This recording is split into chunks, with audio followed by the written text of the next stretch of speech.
Hi mga sir, so today ay papakita ko sa inyo ang tamang pagbabalik sa jump training.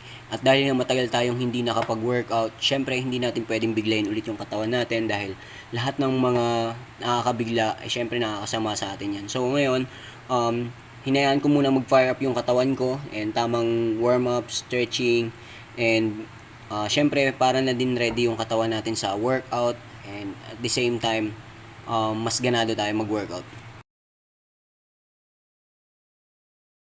So inactivate ko nga rin pala yung core ko dito guys kasi para to sa squat natin mamaya para masuportahan yung back natin dahil sa back din ako nadali kaya nakakadala syempre. And ngayon magiging smart training tayo. Ayan, isos na rin, isometrics para sa tuhod. At so yun nga pala guys, bago ako bumalik sa pagtalon, make sure na may strength akong na-build sa katawan ko kasi mahirap kapag tumalon ako ng 100% tapos hindi pa naman